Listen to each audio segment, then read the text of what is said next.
अस्सलाम वालेकुम friends, welcome to किताब नगरी यूट्यूब चैनल किताबों की नगरी में खुश आमदीद। मैं हूं आपकी होस्ट इकरा यासीन और आज मैं आपके लिए लेकर आई हूं तिशा कोहर के कलम से तहरीर करदा नावल बस थोड़ी सी मोहब्बत के एपिसोड नंबर 8 को लेकर। इस एपिसोड को स्टार्ट करने से पहले आप कर लीजिए हमारे चैनल को सब्सक्राइब, वीडियो को लाइक और क्लिक कर लीजिए बेल आइकन को। अब आते हैं एपिसोड की जानिब। ताशा आईने के सामने खड़ी पीले और ऑरेंज इम्तजाज वाले ट्राउज़र शर्ट में अपने दिलकश सरापे को देख रही थी। वो मलाइका की बहन मोमिना की मेहंदी में जाने के लिए बिल्कुल तैयार थी। उसने बालों को कर्ल करके एक तरफ से आगे को डाल रखे थे और दूसरे कंधे पर दुपट्टा लटकाया हुआ था। कानों में गोल्डन झुमकियाँ थी। मलाइका ने उसे कहा था कि सब सहेलियाँ और कजन्स कलाइयों में सफ़ेद और पीले गेंदे के फूलों वाले कंगन पहनेंगी। इस वजह से फ़िलहाल उसने हाथ खाली ही रहने दिए थे। अपने सामने लगे कदादम आईने में खुद पर एक आखिरी निगाह डालकर उसने पैरों में गोल्डन घुस्से पहने और कमरे से बाहर निकली।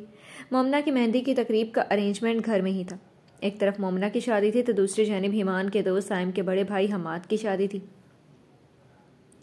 हीमान ताशा से भी पहले तैयार हो चुका था। उसने वाइट कुर्ता शलवार पहनी थी क्योंकि लड़कों की मेहंदी की यही थीम थी। उसके बाकी सब दोस्त पहुंच चुके थे और बस हीमान का इंतजार कर रहे थे, मगर वह ताशा की वजह से लेट हो गया था क्योंकि उसने तैयारी में बहुत वक्त लगाया था। हमीद अहमद ने ताशा की खातिर शादी के तीनों फंक्शंस के लिए उसे गाड़ी की चाबी दे दी थी। ड्राइविंग सीट संभालते हुए वह कार में बैठा तो ताशा ने बराबर में बैठते हुए उसके वजूद से उसे खास परफ्यूम की महक उठती महसूस की थी। उसकी खास तैयारी देखकर उसके दिल ने बेसाख्ता हीमान की निखरी सूरत पर तारीफ का कलमा पढ़ा था। बड़ी बात है भाई, आज तो तुम भी इंसान लग रहे हो, वो कहे बिना नहीं रह सकी थी। तुम्हारी नज़र ख़राब है, अपनी आंखें चेक करवाओ। उसके अल्फाज पर हीमान ने स्टीयरिंग घुमाते हुए संजीदगी से कहा। क्या मतलब, तुम अभी भी इंसान नहीं बने? फिर तो वाकई मेरी आंखें ख़राब हैं। ताशा ने उसे मज़ीद तपाया। तुम्हारी वजह से लेट हो गया हूँ, फजूल बातें नहीं करना चाहता मैं, उसने संजीदगी से कहकर म्यूज़िक प्लेयर ऑन कर लिया। ताशा को उसका बात करने का अंदाज़ खासा खुश्क लगा। अमूमन वो इस अंदाज में बात नहीं किया करता था। ताशा ने मुँह बनाकर रुख दूसरी तरफ मोड़ लिया। मीठी से धुन वाला गाना शुरू हुआ और पूरी कार में खुशगवार सा माहौल बनने लगा। कैसे बताएं क्यों तुझको चाहें, यारा बता ना पाएं, बातें दिलों की देखो जो बाकी, आंखें तुझे समझाएं, तू जाने ना, तू जाने ना। आतिफ असलम की आवाज़ ने हर तरफ सिर बखेरने शुरू किए तो ताशा ने रुख मोड़कर हीमान को देखा। वह सामने सड़क पर देखकर संजीदगी से ड्राइव कर रहा था। ताशा को शरारत सूझी, वैसे भी जब वह तपा हुआ होता था तो उसे चिढ़ाकर और भी मज़ा आता था। वह जानती थी कि हीमान को यह गाना कितना पसंद है। उसने फ़ौरन गाना बदल दिया और फिर अंग्रेज़ी हिप हॉप सॉन्ग गाना चलने लगा। हीमान ने एक नज़र उसे घूरा और दोबारा आतिफ असलम का गाना लगा दिया। ताशा ने दोबारा गाना बदल दिया। 5-6 बार ऐसा हुआ कि एक बार ताशा गाना बदलती और एक बार हीमान। छठी मरतबा जब ताशा ने प्लेयर को हाथ लगाया तो हीमान ने उसे गुस्से से घूरकर प्लेयर ही बंद कर दिया। ताशा ने दोबारा ऑन कर लिया। कार में एक लम्हे को गाने की आवाज़ गूंजती फिर रुकती, फिर गूंजती फिर रुकती। क्या मसला है, आराम से बैठो, वो रूड लहजे में बोला। तुम्हारे हाथों को क्या मसला है, चुपचाप ड्राइव करो, बार बार प्लेयर को क्यों छेड़ रहे हो? ताशा भी दो बदो बोली थी। ईमान ने लब भींच कर उसे घूरा और फिर सामने देखकर ड्राइव करने लगा, लेकिन ताशा फिर भी जानबूझकर उसे तंग करती रही। कभी वह ज़रा सा चलाकर गाना बदल देती और कभी वॉल्यूम हल्का तेज़ कर देती, मगर ईमान ने दोबारा उससे कोई बात नहीं की और ना ही उसे मना किया। उसे खामोश और बेनियाज देकर बिलाखिर ताशा ने पिटबुल का अंग्रेज़ी गाना रेन ओवर मी लगा दिया और वॉल्यूम भी काफ़ी तेज़ कर दिया। उसे मालूम था ये गाना ईमान को कितना बुरा लगता था। 3 मरतबा फुल वॉल्यूम में यह गाना पूरा सुनने के बाद आखिरकार मलाइका का घर आ गया। उसके उतरते ही ईमान ने म्यूज़िक प्लेयर ऑफ किया तो उसके सर को और कानों को सुकून मिला। कार में बैठते ही अचानक से शुरू होने वाला उसका सर दर्द कुछ कम हुआ था, मगर अब भी बाकी था। ताशा को ड्रॉप करके वह हमाद की मेहंदी में पहुंचा। उसके तीनों दोस्त उसी का इंतजार कर रहे थे। मेहंदी का फंक्शन शुरू हो चुका था। ईमान का सर दर्द शोर शराबे और ढोलक की आवाज़ में मजीद बढ़ने लगा तो उसने सर पकड़कर एक जानिब को बैठने के लिए जगह ढूंढने की कोशिश की तो ढोलकी के गिर्द बैठी लड़कियों के टोले पर नजर पड़ी। बहुत सारी निगाहें हीमान पे पड़ रही थी, मगर एक आंखों का जोड़ा मुसलसल उसे घूरने का काम सर अंजाम दे रहा था। उन सबको नज़रअंदाज करके जब अंदर कोई जगह पुरसकून नजर ना आई तो उसने बाहर जाकर कुछ देर गाड़ी में बैठने का सोचा। उसे हॉल से बाहर की तरफ जाते देखकर जुनैद फ़ौरन उसके पास आया। क्या हुआ यार, कहाँ जा रहे? सर में दर्द है, गाड़ी में बैठने जा रहा हूँ, उसने कनपटियों को उंगली और अंगूठे से मसला। हाय वे, किसने नज़र लगा दी मेरे दोस्त को? जुनैद ने छेड़ने किसी अंदाज में उसे टहोका दिया तो हीमान सर दर्द के बावजूद मुस्कुरा दिया। एक चुड़ैल की नज़र लगी है? फिर तो वही चुड़ैल तेरी नज़र उतारेगी। जुनैद ने दोनों हाथ उठाते हुए कहा जैसे कह रहा हो कि मैं इस मामले में कुछ नहीं कर सकता। हमाद की मेहंदी की तकरीब अख्ताम को पहुंची तो हीमान ने दोस्तों से मसाफिहा किया और ताशा को लेने मलाइका की तरफ रवाना हो गया। मोमना की मेहंदी का फंक्शन भी आखिरी मराहिल में था। हीमान कुछ देर गाड़ी में बैठकर उसका इंतजार करता रहा। थोड़ी देर बाद वो मोमना को खुशियों की दुआ देकर और अपनी सहेलियों को खुदाहाफिज कहकर गाड़ी में आकर बैठ गई तो हीमान ने उसके बैठते ही इंजन स्टार्ट कर दिया। थकन की वजह से ताशा गाड़ी में बैठने के बाद 5 मिनट में बाद ही सो गई थी। नींद तो उसे भी आ रही थी, मगर सर दर्द और ड्राइव करने की वजह से वह जागने पर मजबूर था। गाड़ी घर के पोर्च में आकर रुकी तो हिमा ने बराबर वाली सीट की तरफ देखा। ताशा सोई हुई थी और उसकी नींद काफ़ी गहरी थी। इस बात का अंदाज़ा हिमान ने उसकी हमवार सांसों से लगाया। चंद लम्हे वो उसे खामोशी से देखता रहा। खूबसूरत नकोश वाली ये नखरीली सी लड़की सोते हुए बिल्कुल भी नखरीली नहीं लग रही थी। हिमान ने उसके गजरे पहने हाथों को देखा, जिसमें उसने अपना क्लच थामा हुआ था। नींद की वजह से उसकी क्लच पर गिरफ्त कुछ ढीली थी। हिमान के होंठ खुद ब खुद मुस्कुराहट में ढले। उसे एकदम से शरारत सूझी। उसने नहायत एहतियात के साथ ताशा का क्लच उसके हाथों से निकाला और उसे खोलकर देखने लगा।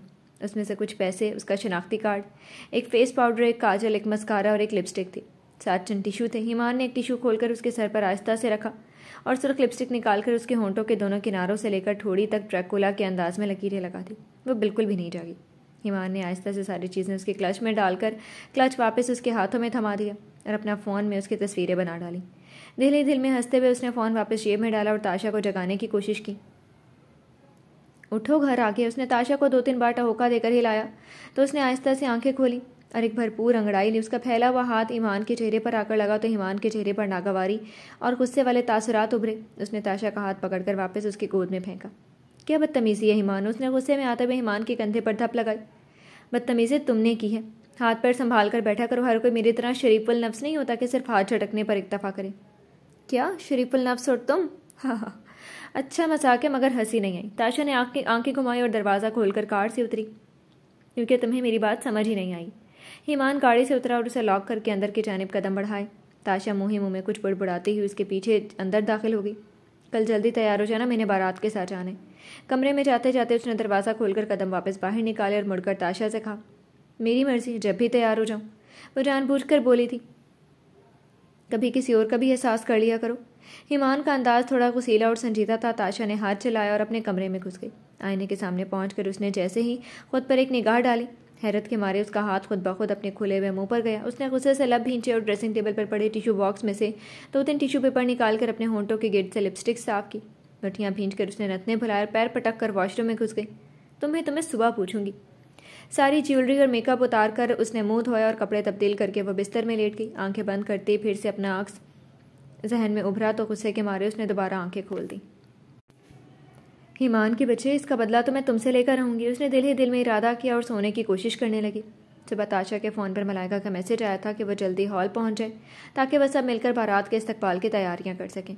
हिमान को नाश्ते की मेज़ पर अकेले बैठकर नाश्ता करते हुए देखकर ताशा को उसकी रात वाली हरकत याद आ गई। उसने हिमान के साथ वाली कुर्सी पर बैठते हुए मेज़ के नीचे से जोरदार अंदाज में हिमान के पाँव पर अपना पैर दे मारा। निवाला लेते हुए बेसाख्ता हिमान के मुंह से सिसकारी निकली। उसने हैरत और उलझन से गर्दन घुमाकर ताशा को देखा तो वो उसे खा जाने वाली नज़रों से घूर रही थी। पहले हिमान को अचंभा हुआ, लेकिन फिर वह समझ गया कि किस बात का गुस्सा निकाला जा रहा है। उसके होंठों पर खुद ब खुद मुस्कुराहट नमदार हो गई। ताशा ने उसे मुस्कुराते देखकर दोबारा उसके पाँव को अपने पाँव से कुचलने की कोशिश की। इस बार हिमान ने अपना पाँव बचा लिया और ताशा को भवें उचकाकर मुस्कुराहट पास की। ताशा को उसकी चालाकी पर तब चढ़ गई। उसने पानी से भरा हुआ जग उठाया और पूरे का पूरा एकदम से हिमान पर उंडेल दिया। वह फौरन कुर्सी से खड़ा हुआ। ये क्या कर रही हो? नमूनिया करवाने का इरादा है?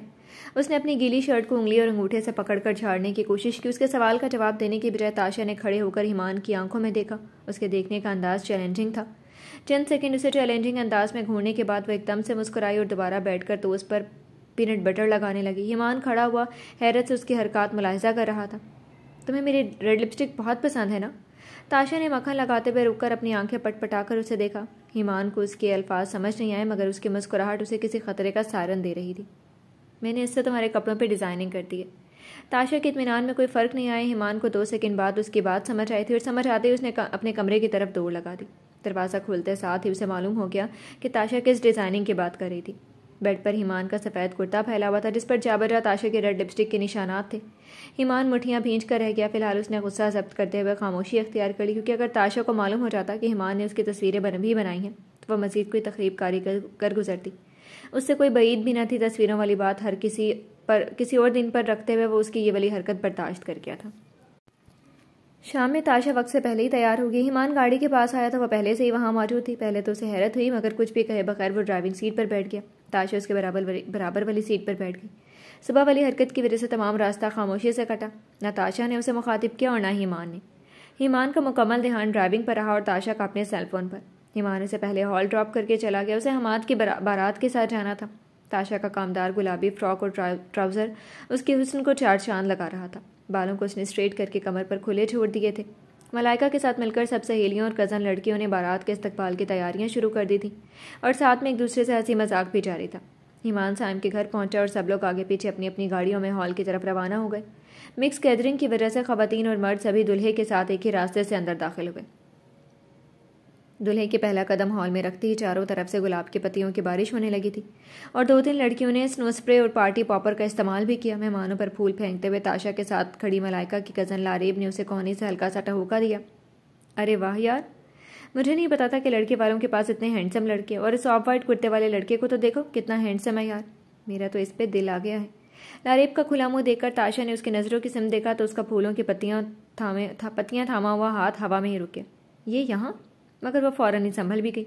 दिल ही दिल में अपने साथ खड़ी लारेब को उसने यूं देखा जैसे उसका दिमाग चल गया। ये तुम्हें कहाँ से हैंडसम लग रहा है? ताशा ने मगर लारेब ने उसकी बात पर ध्यान नहीं दिया। वो तो जैसे ईमान की जाज़िब नज़र शख्सियत में ही खो गई थी। ताशा को मालूम नहीं था कि मोमिना की शादी जिससे हो रही है वो ईमान के दोस्त साइम का भाई है। बारातियों के साथ गुजरते हुए जब ईमान ताशा के सामने आया तो वो खा जाने वाली नज़रों से उसे देखने लगी। उसकी आंखों में रकम हैरत ईमान ने पढ़ ली थी। जवाबन उसने कंधे उचकाए और अपनी मशहूर ज़माना दिल मोह लेने वाली मुस्कुराहट उसकी जानिब उछालता हुआ आगे बढ़ गया। ईमान के इस कदर बेपरवाह अंदाज पर ताशा का दिल किया कि हाथ में पकड़ी फूलों वाली प्लेट ही उसके सर पर दे मार दी। मगर इर्द गिर्द का लिहाज करते हुए उसने तमीज़ का मुजाहरा किया और ऐसा हर ख्याल फिल वक्त सहन से निकाल दिया। अलबत्ता लारेब ने हैरत से ताशा की जानिब देखा और फिर ज़ुमानी अंदाज में मुस्कुराई। बारात में आए मेहमानों को लड़की वालों ने बहुत अच्छा प्रोटोकॉल दिया था। मलाइका और ताशा की दूसरी सहेलियां भी ईमान को देखकर हैरान हुई थी। यही हाल ईमान के दोस्तों का ताशा को वहां देखकर हुआ था। ईमान जब ताशा को ड्रॉप करके गया था तभी उसे मालूम हो गया था, मगर उसने ताशा को ये बात नहीं बताई थी। साइम तस्वीरें बनाने में मसरूफ़ था, इसलिए उसका ज़्यादा तो वक्त स्टेज के आसपास ही गुजर रहा था। एक टेबल पर ईमान के साथ शेब और जुनैद बैठे थे। उनसे 4 टेबल आगे ताशा अपनी सहेलियों के साथ बैठी थी। ईमान की निगाह वक्तन फ़वक्तन बिल्कुल खैर इरादी तौर पर ताशा की मेज़ की जानिब उठ रही थी। कुछ देर बाद मलाइका ताशा को अपने साथ एक जानिब ले गई। आदमी ईमान पर कई आंखों ने निशाने लगा रखे थे, मगर उन सारी नज़रों से बेनियाज वो ताशा की तलाश में निगाहें घुमा रहा था। थोड़ी देर बाद वो उसे ब्राइडल रूम से निकलते हुए दिखाई दी। उसने अपना फ़ोन कान से लगाया हुआ था और चेहरे पर कुछ सिले तासुरात सजा रखे थे। ईमान को उसके अंदाज से यूँ महसूस हुआ जैसे वह किसी को गुस्से में कुछ कह रही हो। वह अपने दोस्तों से माजरत करता हुआ उठा और ताशा के पास आ गया, मगर उसके करीब पहुंचने तक वो कॉल काट चुकी थी। क्या हुआ, किस पे गुस्सा उतार रही थी? ईमान के पूछने पर ताशा के माथे पर बल पड़े। तुमसे मतलब? रखाई से कहकर वह उसके पास से गुजरकर जाने लगी तो ईमान ने उसके गुजरने से कबल उसके हाथ में पकड़ा फ़ोन झपटा और दूसरे हाथ से उसका अंगूठा पकड़कर फिंगरप्रिंट लॉक खोल लिया। वो कॉल हिस्ट्री में जाकर नंबर देख रहा था। नंबर उसके फ़ोन में सेव नहीं था। इससे पहले कि वह पूरा नंबर गौर से पढ़ पाता, ताशा ने गुस्से से अपना फ़ोन उसके हाथ से वापस खींच लिया। तमीज़ नहीं है तुम्हें? इस तरह किसी का फ़ोन चेक करते हैं? एक खूनख्वार नज़र उस पर डालकर वह वहाँ से अपने टेबल की तरफ बढ़ गई। ईमान पुरसोच अंदाज में उसे जाते हुए देखता रहा, फिर वापस अपने टेबल पर आके लारेब फ़ौरन ताशा के पास आई। वाओ लकी गर्ल, सबकी नज़रें उस पर हैं और उसकी तुम पर। वैसे वह तुम्हारे फ़ोन में अपना नंबर सेव कर रहा था या अपना नंबर डाल करके तुम्हारा मालूम कर रहा था?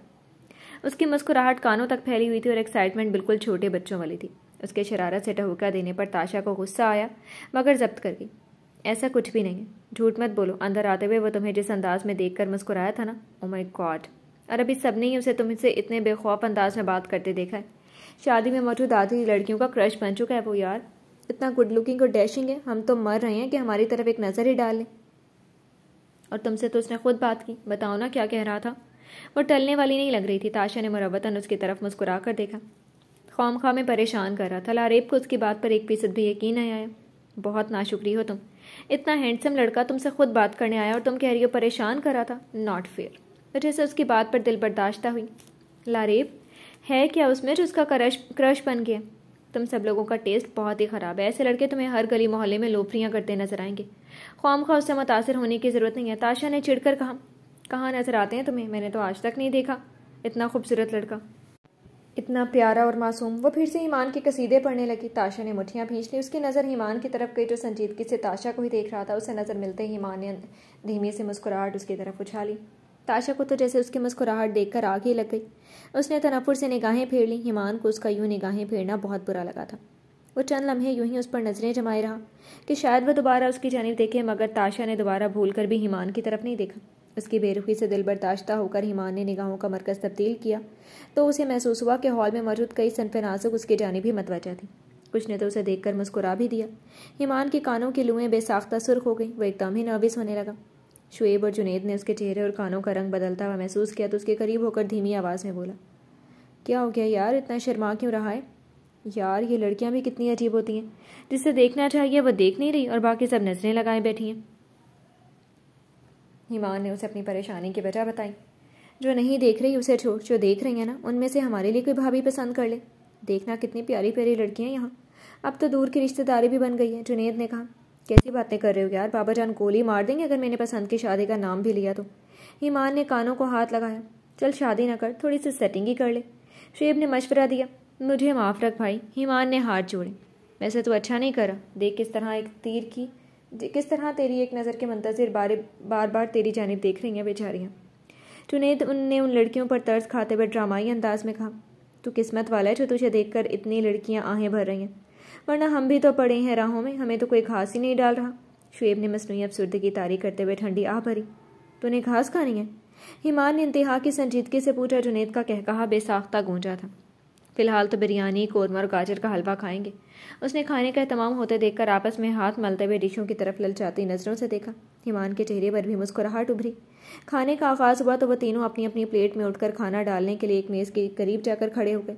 करीब में खड़ी 2-3 लड़कियों ने ईमान से मुखातिब होने की कोशिश की थी। उसने बड़ी सफाई से खुद को एक जानिब किया और जुनेद और शुएब के दरमियान में हो गया। सब लोग बारी बारी खाना डालने लगे। ताशा खाना डालकर मुड़ी तो ईमान ने अपनी प्लेट उसकी जानिब बढ़ाते हुए उसे इशारे से अपने लिए भी डालने को कहा। ताशा ने उसे मुकम्मल नज़रअंदाज किया और वापस अपनी सीट पर चली गई। ईमान उसकी बेरुखी देखता रह गया। ताशा की कुर्सी के पीछे 3 लड़कियों का गिरोह खड़ा था। ईमान के मतलब बातें कर रहा था। उसके मुंह से अपना जिक्र सुनकर ताशा के कान खड़े हुए। उस मलाइका की दोस्त को देखा कैसे उसने नखरे दिखा रही है। यही ट्रिक होती है लड़कियों की, जब लड़का इंटरेस्ट शो करे तो नखरे दिखाओ ताकि वो और पीछे पड़े। देखा नहीं कैसे इशारे में वो उससे बात करने की कोशिश कर रहा था और ये हर बार मुंह बना बना कर उसे दिखा रही थी।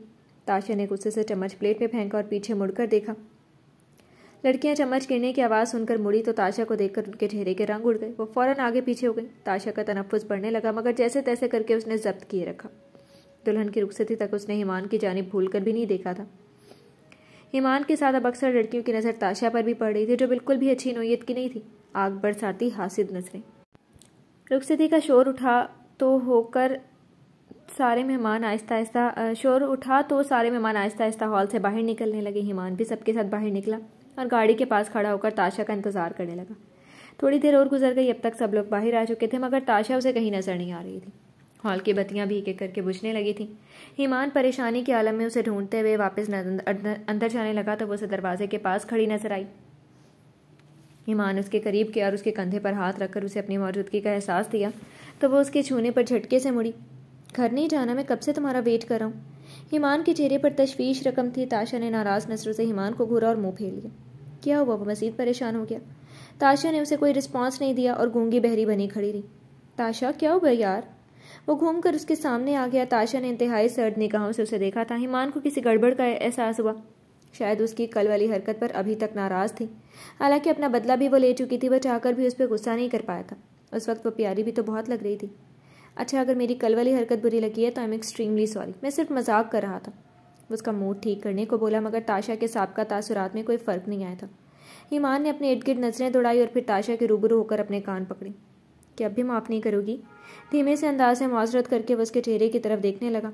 5 सेकंड तक ताशा ने संजीदगी से उसे घूरा और फिर बिना कुछ कहे वो गाड़ी की तरफ बढ़ गई। ईमान ने अपने दोनों हाथ नीचे गिराए और सुकून का सांस लिया। सारा रास्ता एक बार फिर खामोशी से कटा, अलबत्ता गाड़ी में धीमे सुरों में बजने वाला तू जाने ना ने इस मुकम्मल खामोशी को मुकम्मल नहीं रहने दिया था। घर पहुंचते ही ताशा ने अपनी तरफ का दरवाज़ा खोला और बाहर निकलते ही धाड़ से दरवाज़ा बंद किया। ईमान ने उसे पुकारना चाहा मगर फिर रुक गया। नज़र उसकी सीट पर गई तो ताशा का फ़ोन वहीं पड़ा हुआ नजर आया। जल्दी में वो अपना फ़ोन गिराकर चली गई थी। वो उसका फ़ोन उठाकर अंदर ले आया। इरादा था कि उसे जाकर दे आए मगर उसके दरवाजे पर दस्तक देने से कबल ही उसके फ़ोन पर कॉल टून भरी। ईमान ने स्क्रीन पर वही अनजान नंबर देखा तो कॉल रिसीव कर ली मगर कुछ बोला नहीं। हेलो। अनजान मर्दाना आवाज़ सुनकर ईमान के माथे पर बल पड़े। वो खामोश रहा और आवाज़ पहचानने की कोशिश करने लगा। क्या हुआ डियर, कुछ तो बोलो। पहले तो कॉल नहीं उठा रही थी, अब बात नहीं कर रही हो। दूसरी जानिब से इंतहाई लोफराना अंदाज में ये अल्फाज कहे गए थे। ईमान को एकदम ही गुस्सा आया था। इससे पहले कि वो उस लोफर इंसान को कुछ कहता, ताशा के कमरे का दरवाज़ा खुला और उनकी गज़बनाक सूरत उसकी निगाहों के सामने आकर ठहरी। ईमान एक लम्हे को बिल्कुल साकिन हो गया। ताशा ने उसके हाथ से अपना फ़ोन झपट कर कॉल काटी और फिर गुस्सैली नज़रों से उसे देखा। अपनी लिमिट्स में रहो। तुम्हें पता नहीं है किसी का फ़ोन चेक करना या बगैर इजाज़त किसी और के लिए आई कॉल रिसीव करना इखलाकी जुर्म है ईमान अहमद। उसे सुनाकर ताशा ने धाड़ से अपने कमरे का दरवाज़ा उसके मुंह पर ही बंद कर दिया। ईमान इसी में उलझ गया था कि वह लड़का आखिर कौन था जिसकी कॉल रिसीव करने पर ताशा उस पर इस कदर भड़क उठी थी। जी तो फ्रेंड्स, कैसी लगी आपको आज के एपिसोड? कमेंट सेक्शन में ज़रूर बताइएगा। फिर हाजिर होंगे नॉवल के नेक्स्ट एपिसोड के साथ। तब तक के लिए इजाज़त दीजिए। शुक्रिया। अल्लाह हाफिज़।